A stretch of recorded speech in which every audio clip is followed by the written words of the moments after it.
Hello and welcome to the latest in our Screen Talk series of live discussions of hot topics affecting the global film industry. I'm Jeremy Kay, Screen International's America's editor. Today's session looks at the famously innovative VFX sector and how it's responded to the COVID-19 pandemic. In a moment, we're going to be hearing from three leaders at multiple award-winning VFX houses who'll tell us how their companies have risen to the challenge, what they're currently working on, and what could lie ahead for the industry. Before that, a few housekeeping notes. I'm going to moderate a 30-minute discussion with our panelists before we open it up to you, the audience, for your questions. If you have a question, please use the Q&A channel, which you'll see at the bottom of the screen rather than the chat room. And our online editor and Screen Talks producer, Orlando Parfit, will be monitoring that. We'll try to get to as many questions as we can. So now to our panelists. We're delighted to be joined today by Fiona Waukesha, who is the Global Managing Director of Film at Framestore, founded in London, which now has facilities around the world in places like Los Angeles, Montreal, Mumbai, and Beijing. Fiona has overseen the expansion of the film division, and Framestore's credits include Gravity, Harry Potter and the Prisoner of Azkaban, and Avengers Endgame 2. Upcoming projects include Mulan, Wonder Woman 1984, No Time to Die, and Tom and Jerry. David Conley is, hi Fiona, thanks for joining us. David Conley is executive visual effects producer at New Zealand's Weta Digital, co-founded by Peter Jackson, and he heads the company's visual effects film production and oversees global client relations and strategic partnerships. In the last quarter century, the company has brought to life characters ranging from Gollum from the Lord of the Rings films to Caesar from the modern Planet of the Apes films, and built fantasy worlds ranging from Middle-earth to Avatar's Pandora. Recent and upcoming works include Mulan, The Green Knight, and the Avatar sequels. Hi, David. Hello. Thank you. And thank you for joining us very early from New Zealand. We appreciate it. And we also have Rob Bredow, who is the Executive Creative Director and Head of Industrial Light and Magic, part of the Lucasfilm empire, founded by George Lucas to deliver the effects on Star Wars. From humble origins in a North Hollywood warehouse, ILM has gone on to create not only the entire Star Wars universe, but worked on the Indiana Jones, Back to the Future, Transformers, Jurassic Park, and Marvel Cinematic Universe franchises. Recent and upcoming productions include No Time to Die, Black Widow, Season 2 of The Mandalorian, and A Quiet Place Part 2. Hi, Rob. Hello, thanks for having me. It's our pleasure, and it's great to have you all here today. So let's dive in and start with some questions. I think the obvious starting point is once the pandemic kicked in and we went into lockdown, how did your companies respond? And what were the immediate priorities? Fiona, could we start with you? Yeah, I mean, for us, the immediate, obviously the priorities was to get everyone working from home, and that was logistically very challenging. There's 2,500 people at Framestore, so it was going to be a big job. We started probably planning 2 to 3 weeks before we could, you know, see that the government guidelines were coming in. We could see what was happening around the world. So we set up sort of emergency committees at work that planned it all. And we looked at the technology because we knew we were going to use systems where we could remote securely into people's desktop at work. So there was a sort of technology aspect to it where we just had to look across the board with respect to film to about 750 people in Montreal, about 800 in London, and just get those on a platform that would work from a technology point of view. So people would be able to work as if they're in the office. And then after that, we looked at the sort of production schedules because we were incredibly busy at the point we moved to a working from home platform. So then we just looked at the production schedules and worked out, you know, we were trying to gauge impact, how efficient would we be, how quickly would we be up and running, and what impact would that have on any schedules, if any. At that point, we were just looking at those sort of things. So it was challenging for our systems teams. I'm sure the same for Weta and ILM. It was non-stop, and yeah, there was lots of logistics to plan in all of that, you know, down to people's internet connection. Actually, sometimes, you know, we were dealing with animators that, you know, sometimes it didn't have enough internet connection, or, you know, it was all sorts of things went on. But yeah, it took about 2 weeks. Okay, thank you. David?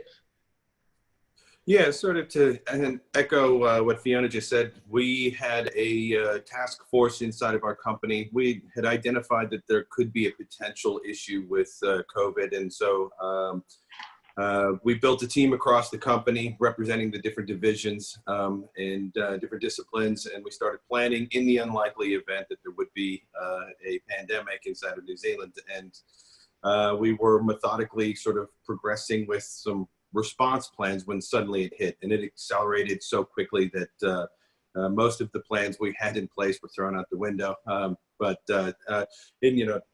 What we thought would be a 4-week phase plan of getting all of our artists out of the facility into their homes turned into a 3-day plan, including drive-through windows for IT. If anybody had forgotten a monitor or a cable, they could just drive up to the building, grab something. And but as Fiona said, once we got settled in, it took about 5 to 10 days just to get to know what different types of internet speeds, infrastructure everybody had. They started to understand pressure sensitivity issues with the Wacom tablets, and different disciplines work better out of home. And so then it was just a sort of, how do you respond and support your artists from remotely? So it became a sort of a fun and interesting challenge requiring the input of a great number of people across the facility. So it was really an excellent sort of exercise in everybody coming together to help each other out. And so now we can do it, and we can see how we can do it. The real question will become, how do we get everybody back into the box? Absolutely. And Rob, how's it been at ILM? Yeah, I think we had a somewhat similar experience. We're in 5 countries, so that's San Francisco, Vancouver, Singapore, Sydney, and London. Our Singapore studio was the first to experience some of the repercussions, but it never went into lockdown in that early phase. And we had the notice that came here in San Francisco that was 6 hours was how much heads up we got. It was a 2 p.m. announcement that it was going to be locked down that night at midnight. So, and that was accelerated. We had, like Fiona and David have shared, we had been doing quite a bit of planning. In fact, fortunately, we had bought a bunch of licenses and got a bunch of hardware in case we had to expand our remote access capabilities. As you're probably aware, in visual effects, we have always prioritized doing the work in a secured building. Even though there are virtual technologies that can be securely implemented, we'd always prioritize doing things in one building. So just little practical things like how many people could be logged in at the same time. We'd never envisioned a scenario where we might need to support 2,000 users logged in remotely at the same time. So luckily our IT team, a week before we found out we were under lockdown, flagged this, and we went, yeah, let's go ahead and spend the money on the hardware just in case we need it. It seems unlikely, but just in case. And then that Monday came and we're like, okay, has the hardware arrived? How's this gonna work? And on that Tuesday, so that happened on a Monday, on Tuesday, we had set a new record for remote users. And it's really kind of amazing how resilient the teams were in these circumstances, not only just resilient with world news going on, but also resilient to work in these distributed environments. Our production teams, our artists, our engineers, really, you get used to working with problem solvers, and that's what we have at the company. And it's a real amazing benefit when you find yourself in a situation like this that's so unusual. Yeah, absolutely. Thank you for that, all of you. I want to also touch on what you're currently working on, but I think if we can just jump ahead quickly and continue this idea about remote working. Can you tell us some of the innovations that you've had to introduce for your remote working? And what systems and workflows have you had to roll out to make it possible? And are you working on the same office platforms as everyone else? David, why don't we start with you?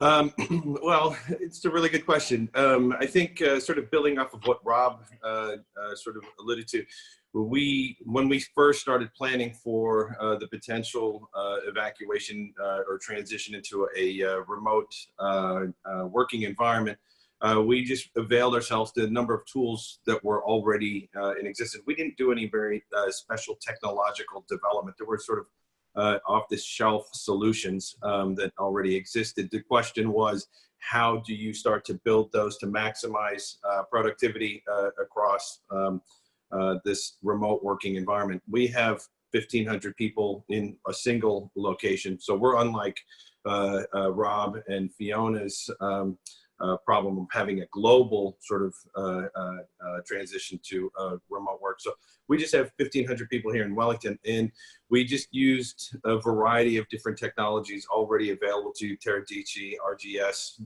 and sort of built those tools to accommodate the artist. It wasn't until we started practicing and getting a response and getting feedback from the artist that we started to sort of finesse some of those tool sets and start to get an understanding of the different types of the response times from the different disciplines.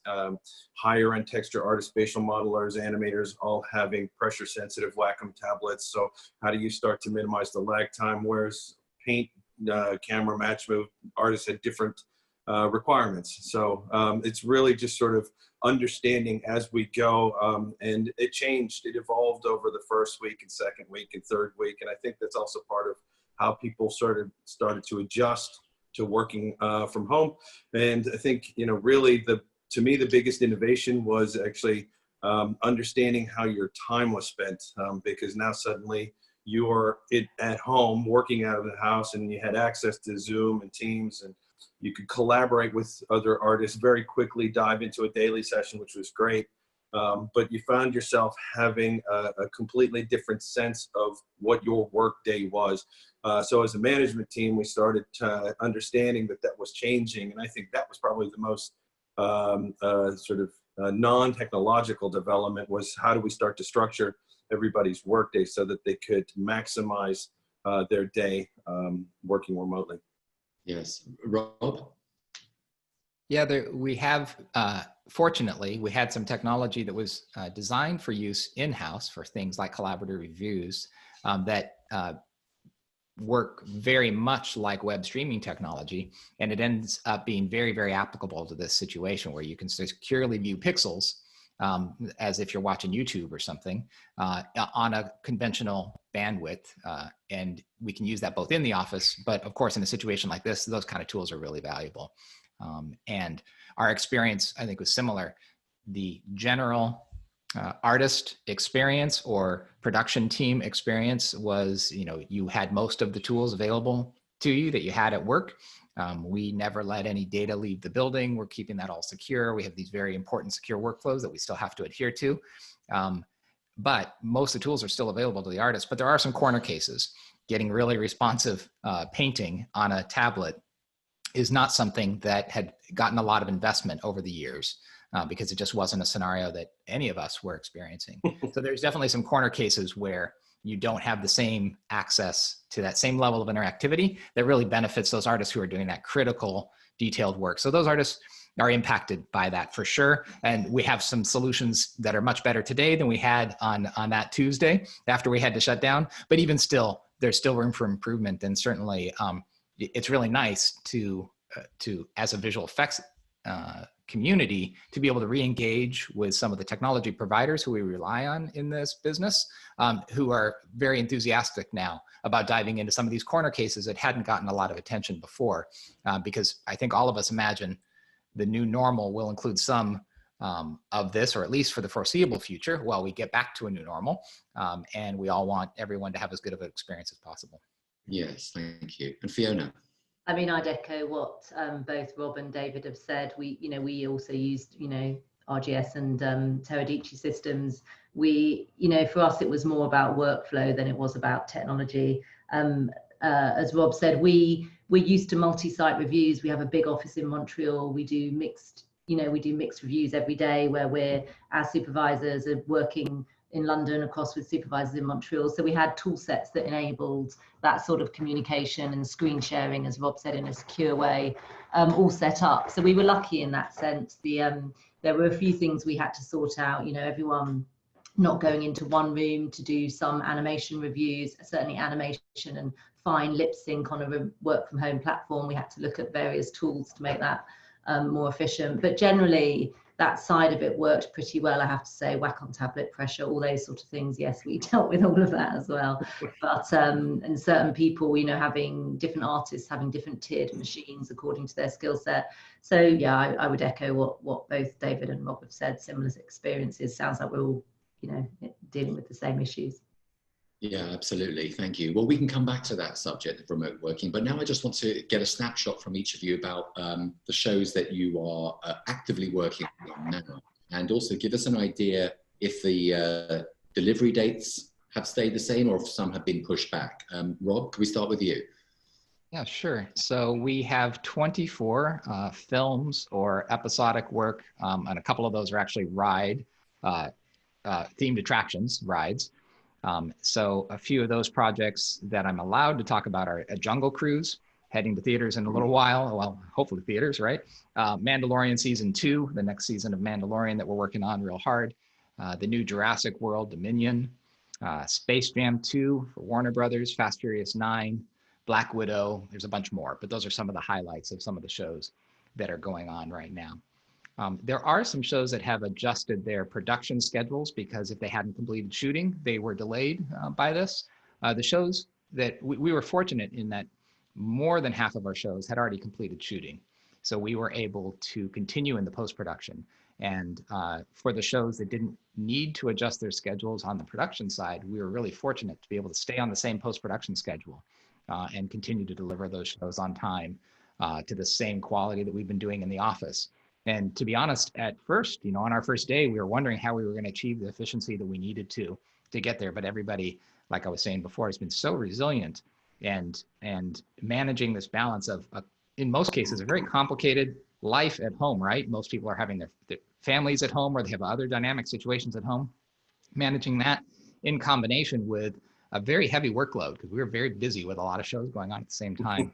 And our artists and production folks have just been so resilient, and so many people feel so grateful, I think, that we've been able to set this up and be effective and keep everybody employed, or keep as many people employed as we can during this time. So it's just been an amazing team effort, I would say, to be able to continue to hit those deadlines and hit the kind of quality bar that we want to hit.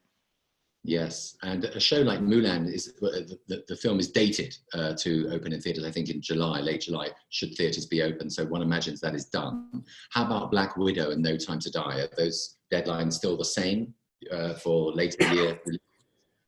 Yeah, so Black Widow, we have virtually finished that on the regular schedule. There are a couple of things, of course, that those productions need to be physically in the same room to do. Some of those final large screen reviews, some of the final mixing, and some of those kind of things. So the production team is still diving into those things. So we're just standing by. But we were really, really fortunate to be able to keep those productions on the same schedule that we were on even before all of this big interruption. Great. Fiona? Yeah, so we've got multiple projects across, because Framestore obviously operates outside of just film, and you know, it does rides and a lot of advertising work. But in film and television, we sort of got about 15 projects going through, and most of them have stayed pretty much on schedule. We were very busy, actually, really busy. We were at maximum capacity when we went into lockdown in both London and Montreal. So we were worried about the impact on throughput, you know, just whether we would see a big dip in the work from home move.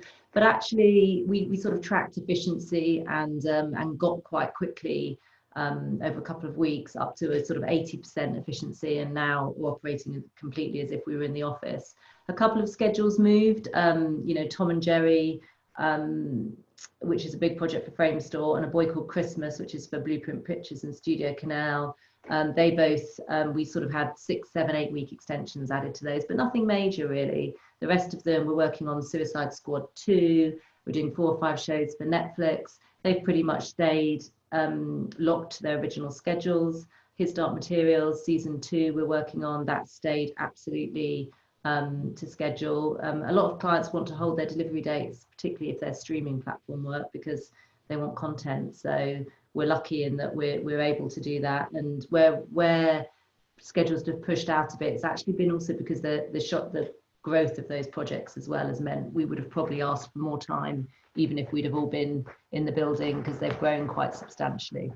So yeah, it's like Rob, I'm kind of amazed at how resilient and hardworking people are. And you know, given everything people were dealing with in the world at the time, we're all worried about COVID, just from a personal point of view, from a health point of view, and people dealing with childcare issues. And you know, technology is different, and they're set up, you know, in London, people don't have tons of space, you know, so they're set up in rooms. They've, you know, you can, you know, everyone's got, a lot of people have got desks in their bedrooms. I think IKEA sold out of desks pretty quickly. Yeah. So yeah, it's been amazing to see that. We delivered actually Kingsman and at the work we're doing on Kingsman and No Time to Die, we delivered from home. You know, we actually delivered the show, we signed the shows off on a working from home platform. It was pretty amazing, actually. We would start the, we would get to the end of the week and we do our last sort of management meeting on a Friday, and we'd all be kind of like, oh, we've done it at the beginning. You know, it was a kind of a real collaborative experience. It was good in that sense, you know. That's good to hear. And David? Well, so to echo what Fiona and Rob have already said, we had approximately 22 projects going on at the time of the announcement. Some of those were projects that were going to extend for quite some time. We had the Avatar sequels in-house at the moment. We had a couple of large-scale Netflix projects, including Christmas Chronicles. So those dates were so far in the future that they weren't impacted. But some of the projects already discussed were just on the cusp of delivery. Mulan, Blue Bayou, as we call it, which is Black Widow. But, you know, we had what I think is also important to sort of acknowledge here is that we have working relationships with the studio. So working with Mimi Steele and Dave Taratero's team as an example. So we had to work through the extensions on Mulan and Jungle Cruise. And they themselves had to understand what a post-production finish was going to look like for them, because suddenly as executives, they were dispersed. And their own post-production teams didn't have access to DI facilities. So finishing a film virtually started to become its own challenge, because we're finishing shots, they're looking at shots, but the traditional mode of taking it into a DI facility and looking at it on a 4K screen was a tool that was not available to the executive team. So really became a partnership with the visual effects facility and the studios to sort of understand how to do this in partnership with each other. Some of the projects that we've had were impacted. They were in the middle of photography and they just shut down, and they've pushed their dates out to dates that are now just lines in the sand, and we're sort of slowly waiting for the films themselves to sort of get back online, resume principal photography. Some projects that we've been working on, we've been able to do sort of a blend where instead of saying, well, you need to go back out for 4 months and shoot, we'll take this 2 months worth of your schedule. We can do it, recreate it digitally. So instead of you going out to a certain distant location, we'll just start making digital environments and digital plates effectively, and start helping solve filmmakers' problems in that way. And I think, you know, sort of that's a combination of shows that were currently in-house. Some have shut down, some have pushed out. But I think I really want to build on what Fiona said, you know, I think is really important, because our industry, and especially the 3 facilities that you have on this panel, we all do really high-end movies, the types of movies that fans across the world really want to see. And so we all place a premium on content security. And this was really an opportunity when, you know, one of our biggest concerns was, well, how do we work with the studios legally to sort of get our artists outside of the facility? And so they were very understanding. We worked with some guidelines that they gave us, but this was an opportunity to see a lot of artists continue preserving that dedication to content security while we're working remotely. And as Fiona said, in our case here in New Zealand, you know, half of our crew has access to the outside world, and they had families in territories that were really stricken by the virus. And so trying to understand and help them work through the sort of the panic that they were seeing in their homelands and the inability to leave this country and go to their country and balance that sort of worry and concern for their family while still working on projects here in New Zealand was really a signal of resilience and passion and dedication on part of the artists. And I'm pretty impressed by how everybody has, as a collective, come together and still try to maintain dedication to not only delivering movies, but the highest standards of content security, even though we're all working in our own little closets, home offices, basements, garages, wherever that might be. It's still a huge respect for the industry. So I think that needs to be stated, that it's the artists have done an enormous amount of effort and work in making this successful. Yeah, and David, like all our guests today, your company's working on a lot of projects, but can you just give us an example of some of the projects that have been placed on hiatus? I mean, I think some have been announced before, but could you remind us of? Yeah, no, I mean, some are still confidential, but I think the most sort of high profile was Batman: The Vengeance, or The Batman Vengeance, the Matt Reeves, Robert Pattinson project that was shooting in London at the time. So we were working on it. We were just getting into the first steps of working with ILM to sort of create some digital backgrounds when the movie was shut down. And again, you know, working with Annie Colby at Warner Brothers, it's just really a strong partnership and collaboration between facility and studio to sort of solve that, understand the impact on their side and how that was going to impact us. You know, one of the added challenges and burdens that we have as a company is that, in spite of a really strong response from our government in sort of managing at the national level their response to COVID, with the borders being shut down, we don't have access to sort of the international migratory pool of artists that we typically draw on. So suddenly, as Fiona alluded to earlier, we found ourselves trying to solve production-related problems with the artists we had in hand. So we couldn't rely on bringing people in from outside different countries. So here it is, make this happen with the people you have, suddenly became a new sort of production challenge and a management challenge. And again, the artists really have come together. We're all trying to work through this, but we have some really strong partnerships with filmmakers who have been completely understanding of the impact to us as a business. And likewise, working with them, we're able to sort of say, here's how we're going to finish your film under these conditions. Great. And what's the situation with the Avatar sequels? Is work underway on those? The work is underway. We've been, there was already 2 rounds of filming, and so we've got a number of minutes already in-house. The work is looking really exciting, and I can't wait for the world to see the work. It's beautiful.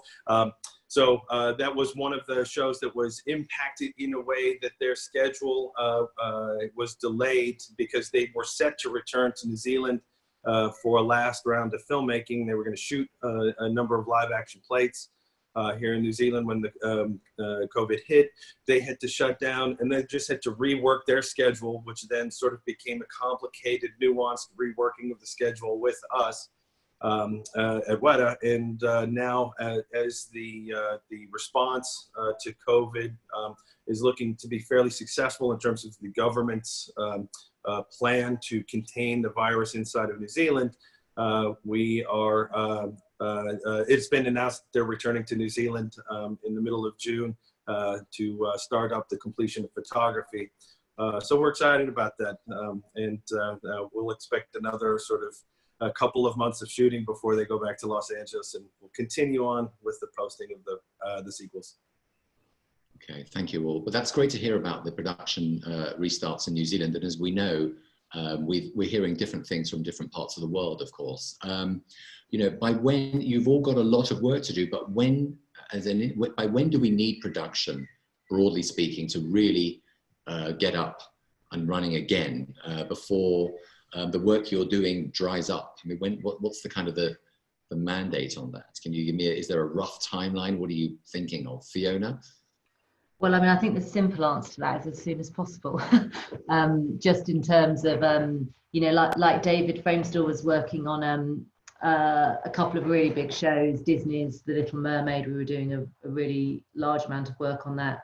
We were about to start, we were engaged on Fantastic Beasts 3 and other big projects. They both went into hiatus. So that work was, you know, booked in and confirmed amongst some other shows, actually. And so inevitably, you know, it would be disingenuous of me to claim there's no gap. There is a gap in that, you know, we had capacity booked.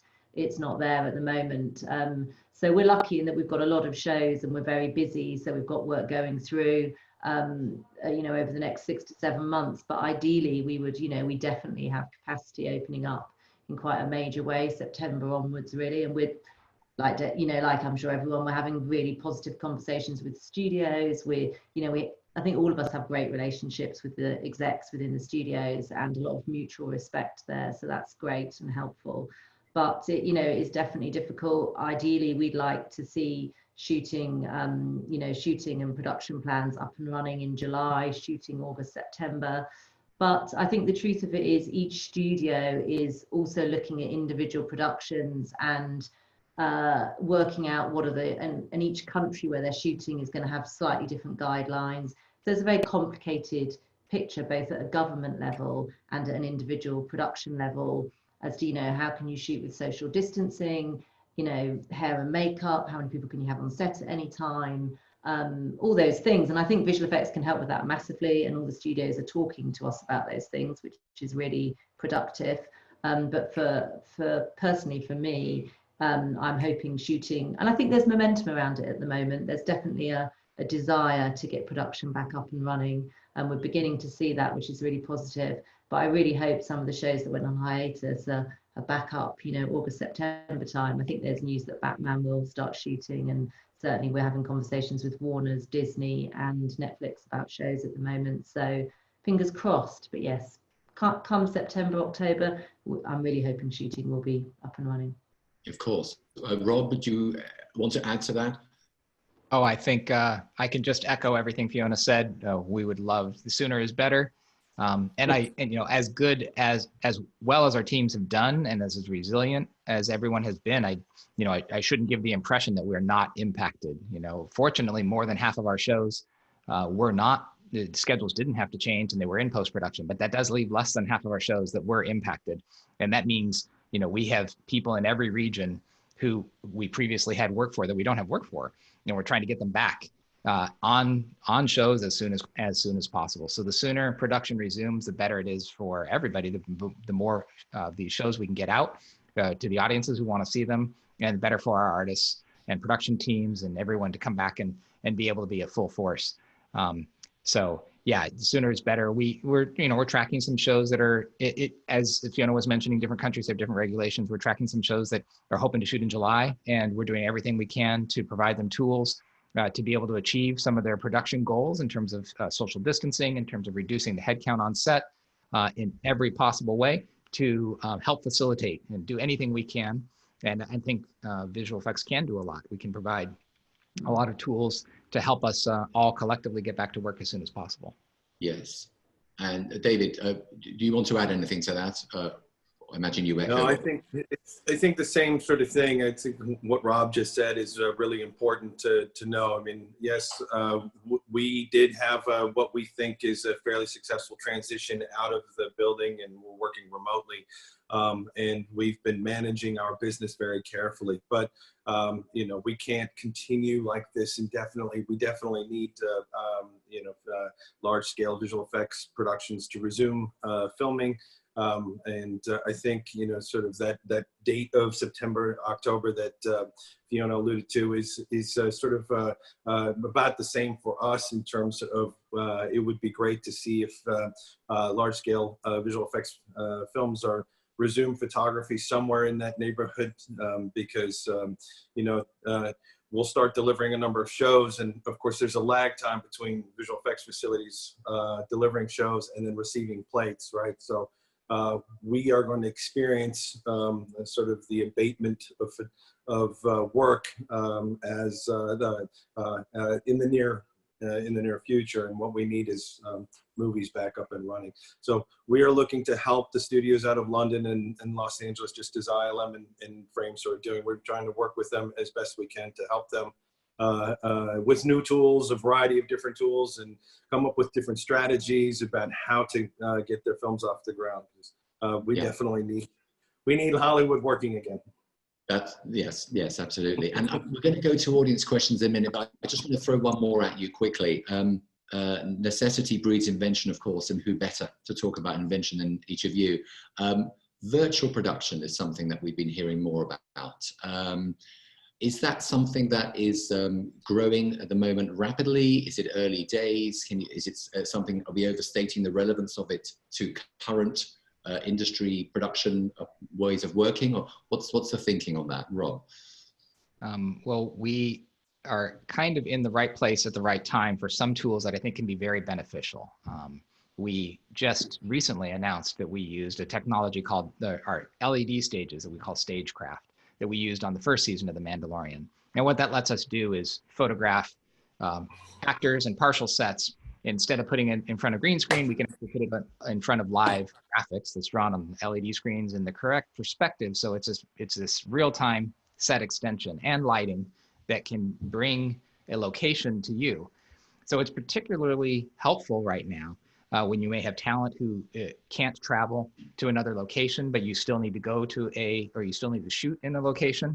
If you can bring a location to the talent, or you can shoot in an area that has less risk than others, or you could send a one-person team to acquire a location, or a small team to acquire a location and bring it to a production. That's a really useful tool right now. So I think you're right that those kind of techniques where we use every visual effects trick in the book, including our brand new tricks like Stagecraft, I think is a real opportunity to look at how those might help us all get back to work. Yeah, Fiona?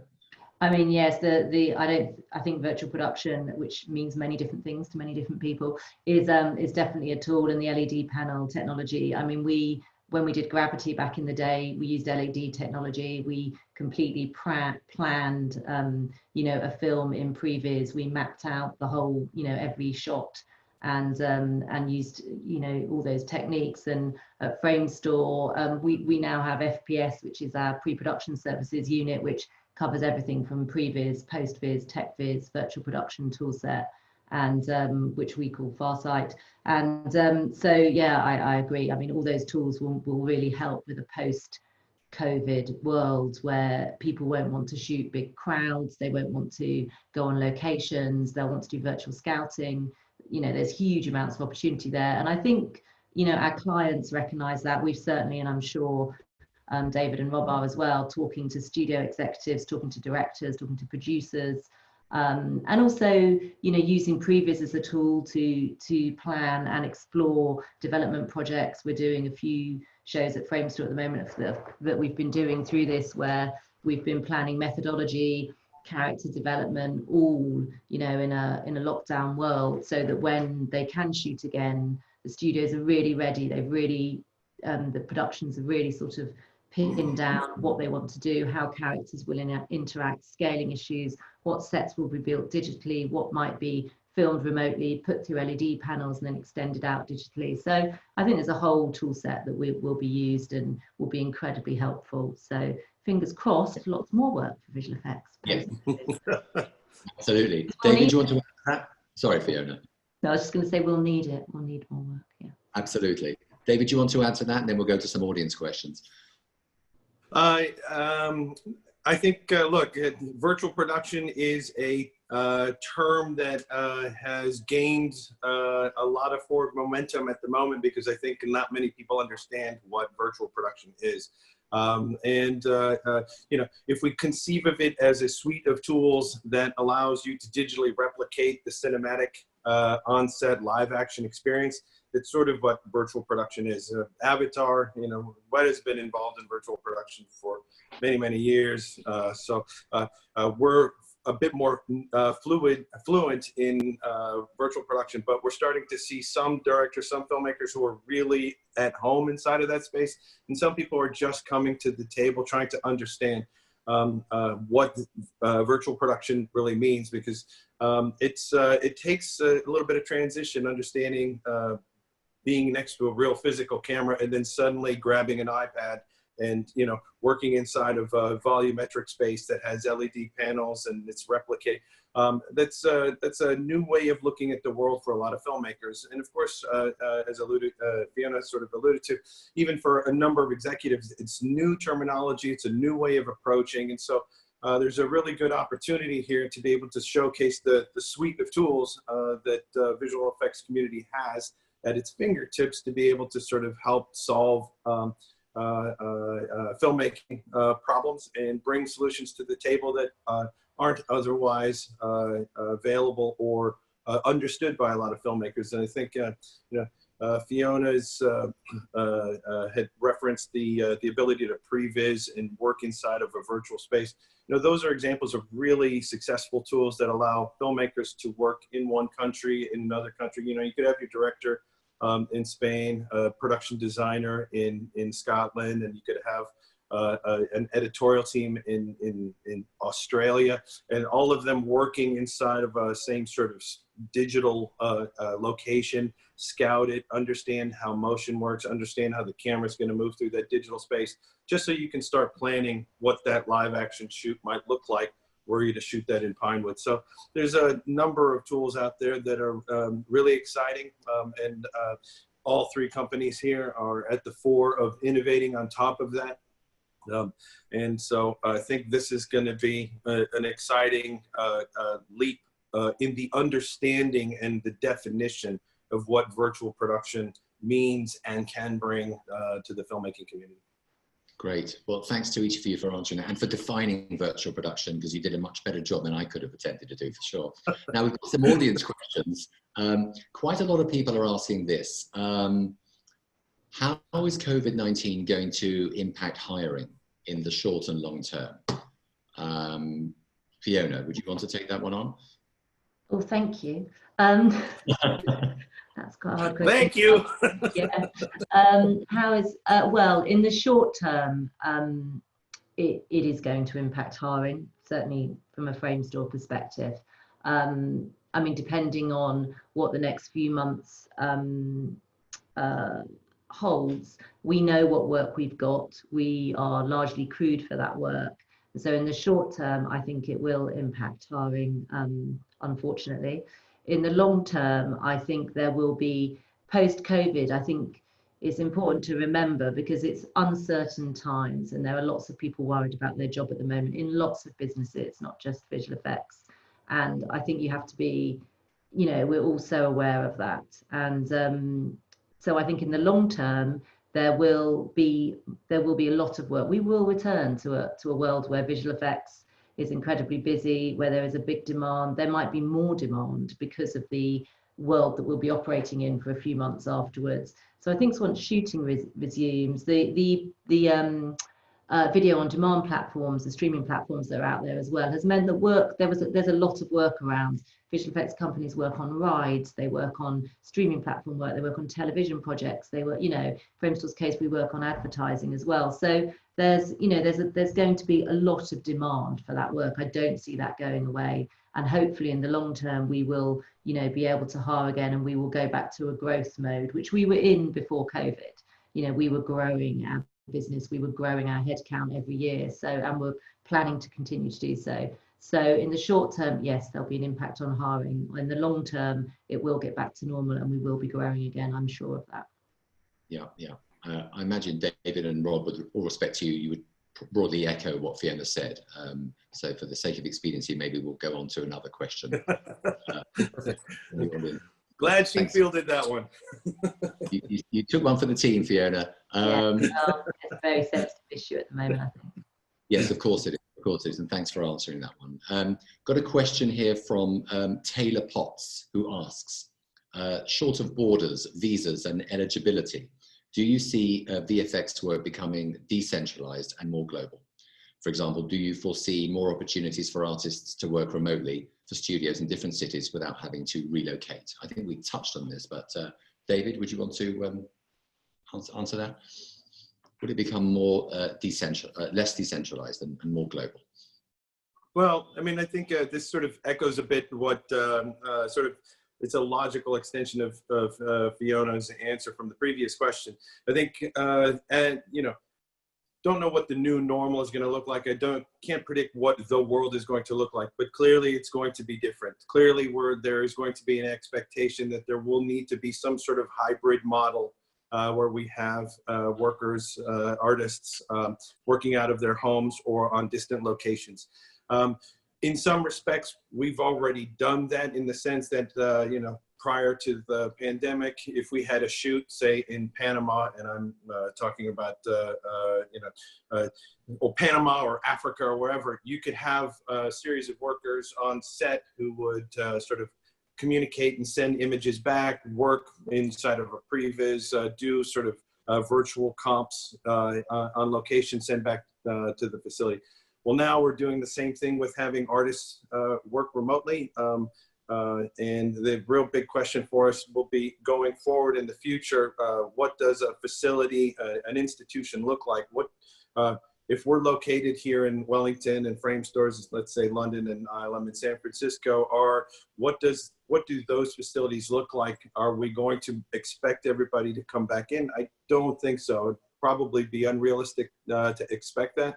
But we should also understand that we're going to have to find a balance here, because to me, filmmaking, whether we're working on rides, whether we're working on television shows, it's a very collaborative experience, and you can't really replace the dynamics, the creative dynamics that come out of being in a room together trying to problem solve, or even just, you know, I love being in a kitchen and listening to people problem solve as they're making a cup of coffee. You know, that sort of artistic collision, that sort of problem solving in that kind of space can't be replicated in a remote working environment. So I think we're going to try and work towards a hybrid version of the future where we have the ability to transition in and out. But that's going to take a sort of long, dynamic conversation with filmmakers and studios as we work through what is this new concept of content security and remote working. So I think we'll see that evolve over the next 12 months. Great, thank you, David. I have another question here, which is something you've touched on. Matthias Bachmann asks, do you think that the security precautions by the major studios will return to the old level after the pandemic is over, and thereby rendering a lot of possibilities for remote working impossible? In other words, I suppose, will security issues become even more restrictive than they might already need to be? And will that make remote working off-site harder to envision? Rob? Well, I think all of us have experienced during this time that even under duress, we can set up systems that are very secure with many home offices. And I think just this experience has taught everybody in the whole industry a lot. We've certainly learned a lot about how to implement this. And I think that all of the participants, which is the major studios who help drive those best practices from a security perspective, we've all been learning about this. And I think that's going to help drive the next generation of standards. I also just think from a practical perspective, like David was pointing out, it's going to be a while before we would return to a version that looks like the version pre-COVID in terms of how much space can be between people and how many people can fit in offices. So I think we're going to be at least in a hybrid scenario for a while.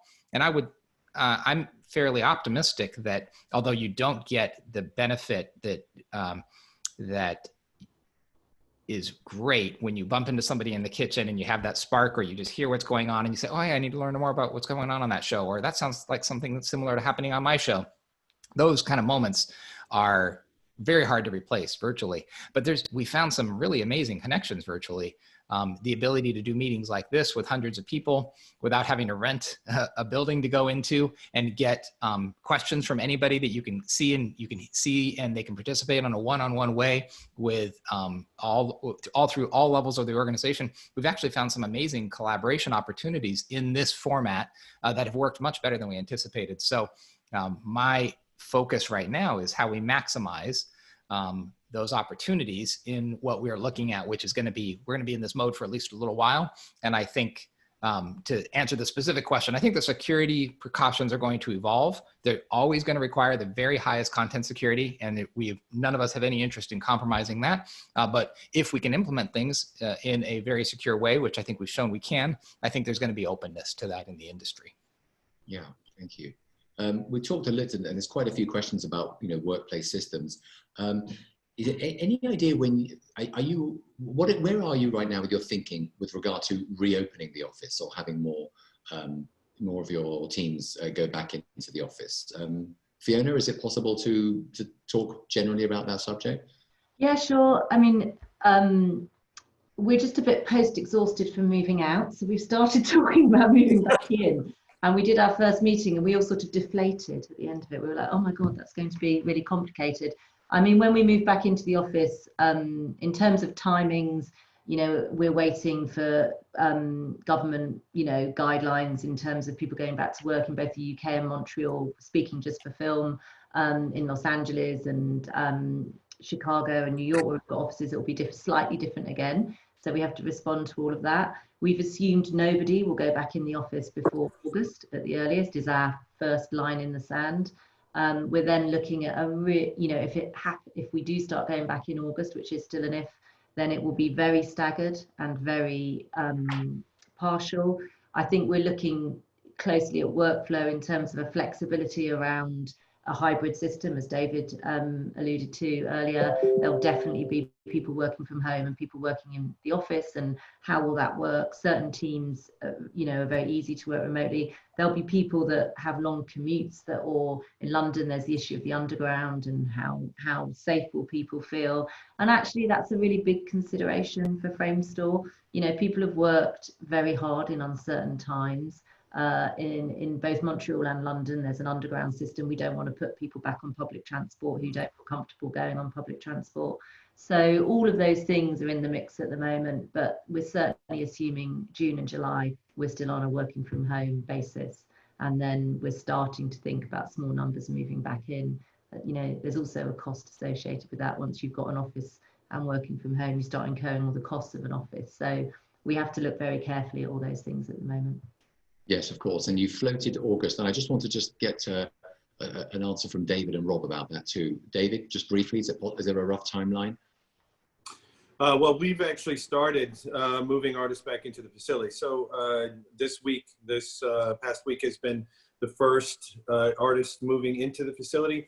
So we're in fact beta testing what that world looks like.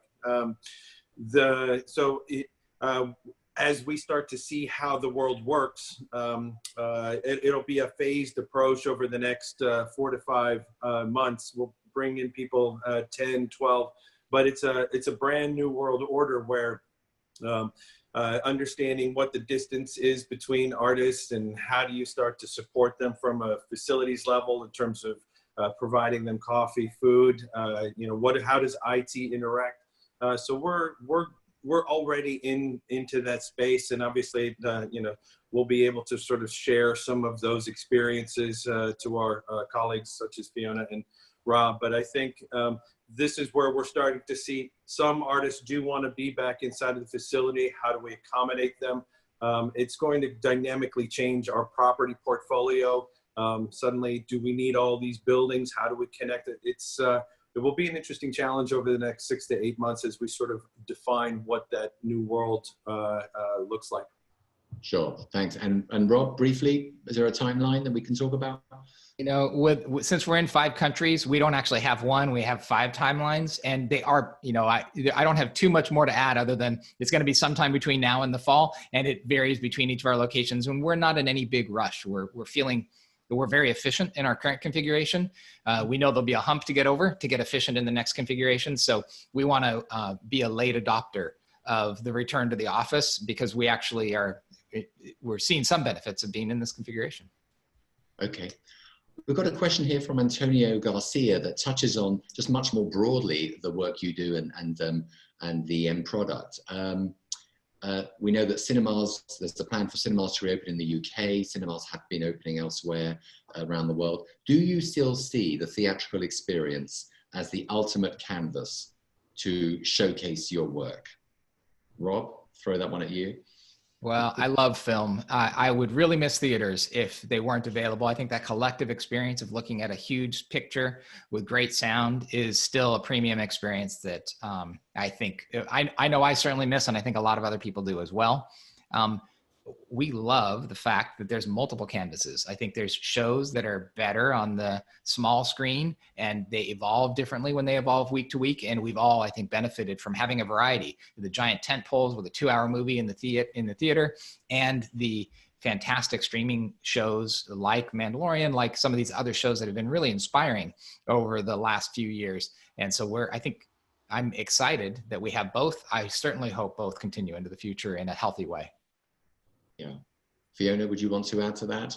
I would say exactly the same. I mean, I think the theatre experience will come back. I think there's always, you know, a collective experience of immersive, you know, storytelling that you can't beat being in a cinema for. And certain films, even myself, I think I only want to see that on a cinema. I just want to see it on a really big screen. And other films I'm happy to watch at home, you know, on a Sunday night on a nice big TV screen.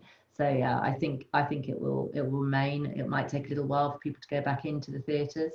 Might not be the first thing you want to do when you're let out of your home, go and sit in a dark room. But yeah, I think it will come back. Yeah, and I think it's a great way to showcase the work we do because it looks beautiful. Yeah, absolutely. David? Oh, I mean, I couldn't imagine watching Kylo Ren and Rey sword fighting in the water on a small screen. To me, that you have to see that on a giant screen, right? And it's got to be loud, and it's got to be in your face, and all that work is that detailed, and all that work that all those effects artists put into it is brilliant. So it needs to be seen on a big screen. But I think the theatrical experience, the home entertainment experience, and the translation of all of those sort of different types of experiences, including at theme park levels, we get to, as audiences, we're spoiled now. We get to go to theme parks. We get to go see it on TV. We get to see it on a big screen and enjoy the Marvel Cinematic Universe in different ways. So I think storytelling has become immersive, and it has a new way of being able to sort of cross different platforms. So I think it's a really exciting future for those of us who are fans of all the stories that are being told today. I also think, just to add, that post-COVID, you know, people will want to go and see good stories. You know, there'll be a world in which it will be just, you know, lovely to go and watch a bit of, you know, a movie that's an escape, that makes you feel something different, that makes you stop worrying. You know, I think there'll be a demand for that, and there is a demand for it now. I think, you know, that's why I'm sure lots of people, because they're forced to stay in, are watching more TV. But I still think, for me personally, it's really nice to watch something that makes you stop thinking about, you know, everything that's going on in the world. Yeah, absolutely. And we've got just the final question now, and a few people have been asking this, is, you know, amid the pandemic and these different workflow systems and the ways of living, do you find that as an industry you are now it's a more competitive space among each other? Because it's famously collegial as well. You collaborate on projects together. I mean, or is it less competitive? Is it the same? What are your thoughts on that? Fiona, that's brought a smile to your face. What do you say to that? Oh, I can't believe you're asking me that question. I didn't know that. Look, I think all businesses that are good businesses are competitive. It's what strives us to be better and better, and that's a good thing. I think there's a real mutual respect, and I'm not just saying that because I'm on a panel with people from very, very, you know, amazing companies. I think there's a real mutual respect for what we do. We, as people who run those companies, know how hard it is to deliver that work, that programmers and artists sit in front of screens and from a computer scene create, you know, artistry is pretty amazing. So I think there's a mutual respect coupled with competitiveness. Will it be more competitive? I think there'll be a lot of work when the work comes back, and I'm sure, you know, everyone has their speciality. Framestore does a lot of character animation work, you know, so I'm sure for us there'll be that work will come back, and we'll fight hard for it like we always do. It's always been like that, but I don't know if I see it being more competitive. What do Rob and David think? I'd like to know. So exactly. We're not leaving you hanging, Fiona. Yeah. David, what do you say to that? You know, I agree with Fiona. There's going to be so much work out there, and you know, we all and I really appreciate Fiona saying this. the challenges of running facilities, not only of this size, in this sort of environment, has been a huge challenge. And it's just, I think it's a testament to the respect and love we have for the craft and the industry. Is it going to be more competitive? It's going to be more competitive because there's going to be a number of challenges across the industry that we're all going to have to tackle that we've never seen before. How do you respond post-COVID?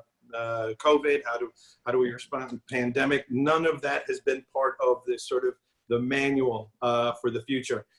So I think there's in terms of competitiveness, I love looking at what work comes out of ILM and Framestore. You know, it challenges us just as much as I hope we challenge them. I think there's a, you know, collegial competitiveness in terms of elevating the bar and raising the artistic standards.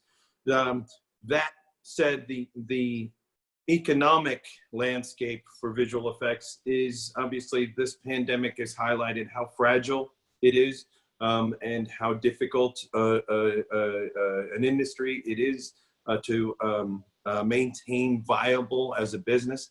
And so I do hope that we learn from this and that we grow as an industry and start coming together as a collective to strengthen the economic foundations of all the companies around the world, because it is fragile and it is, you know, we're all hoping that nobody goes through the painful decision-making process of having to shutter their doors as a result of a prolonged and extended shutdown due to the pandemic. Yeah, absolutely. And Rob, you're not getting out of this. Your final comments on the same question? Well, I agree that it will continue to be competitive, and we'll all be really scraping for all those best shows like we always do and competing for all that work. The one thing I thought I could add is I saw a delightful amount of technical collaboration across the industry as we were all looking for ways to get people home quickly and get them home safe. And whether it was technical groups that were meeting hosted by the Academy or hosted by the Visual Effects Society, and some of the notes that came out of that, and some of that technical collaboration when everyone was realizing this was actually, you know, a health and safety issue. And it was really important to prioritize getting people home quickly. And if that meant sharing, oh, try this tool, try this tool. I saw a lot of that happening across the industry, and even hosted by the Academy Software Foundation. Those things I really was proud to see our industry coming together to keep everybody safe and keep everybody working as much as possible. So I thought that was very exciting. Well said to all of you. And look, thank you so much for taking part in this today, all of you. Fiona, at the end of your busy working day, Rob in the middle of yours, David at the beginning of yours. It's gone from dark to light behind you there. And thanks to all of you at home for tuning in and for listening and with your great questions, and to our online editor, Orlando Parfit. Today's webinar is going to be available on screendaily.com tomorrow, which is Friday in the US and Europe at any rate. Keep checking this website for details of our upcoming Screen Talks. And in the meantime, please let us know what you would like to see covered in this series. Send your ideas to Screen's editor, Matt Mueller, at matt.mueller@screendaily.com. And until then, take care, and we'll see you at the next one. Bye-bye. Thank you. Bye. Thank you very much. Thanks, everybody. Thanks. Bye-bye.